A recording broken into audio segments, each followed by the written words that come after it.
the butcher of Plainfield, the horrors of Ed Gein.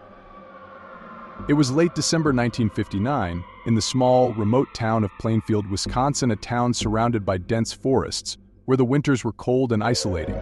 Snow covered the ground, and the nights were long, stretching on in a silence so deep it felt like the earth was holding its breath. Ed Gein was a quiet man, known by the locals as a bit of an oddball. He lived alone on his family's decaying farm, a place that seemed as if it had been forgotten by time. His mother had died years earlier, and since then, Ed had become a recluse, rarely venturing into town. But when he did, there was something unsettling about him, an aura of loneliness mixed with something darker, something that made people uneasy even though they couldn't quite place it. Bernice Worden was the owner of the local hardware store, a well-known figure in Plainfield. On the morning of November 16, 1957, Bernice opened her store as usual. It was a slow day, with only a few customers trickling in. But when Ed Gein walked in that day, everything changed. He was a familiar face, one she had seen many times before. He was polite, soft-spoken, and asked about antifreeze, a common request in the harsh Wisconsin winters. She noted down the sale in her ledger, a detail that would later become crucial. But as the day passed, Bernice's son, Frank, grew concerned. His mother hadn't come home, and when he went to the store, she was nowhere to be found. The cash register was open, and there were traces of blood on the floor. Panic set in as Frank realized something was terribly wrong.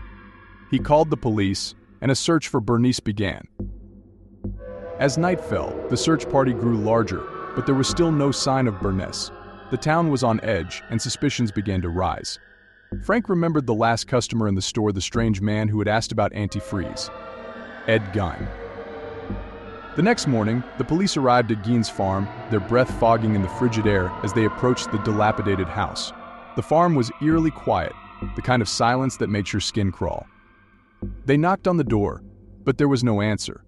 When they pushed it open, the stench that hit them was overwhelming, a mix of decay, filth, and something far worse.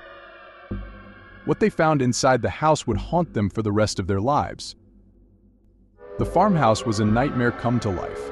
Rooms were filled with junk, rotting food, and filth, but it was what they found beyond the clutter that made their blood run cold. In the kitchen, hanging from the rafters, was the body of Bernice Worden, decapitated and gutted like an animal. Her skin had been meticulously removed, as if by a skilled hand. As the officers explored the house further, they uncovered horrors beyond anything they could have imagined.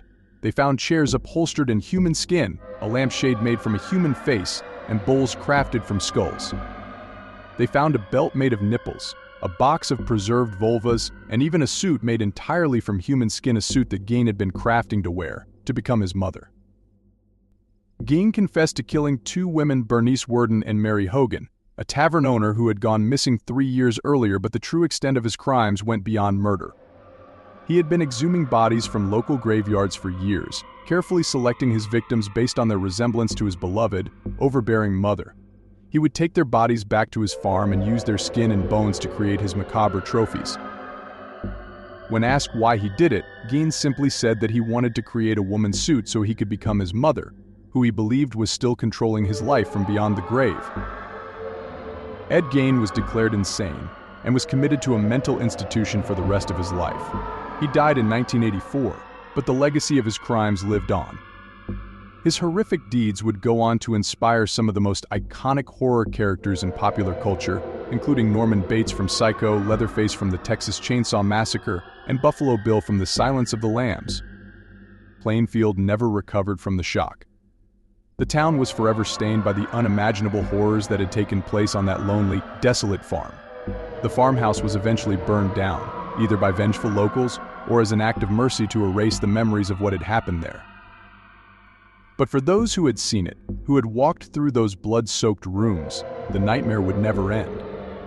The images of the grotesque creations, the smell of death and decay, the knowledge of what one man was capable of, it was a darkness that would follow them forever, a reminder that sometimes the most terrifying monsters are not those found in fiction, but the ones hiding in plain sight.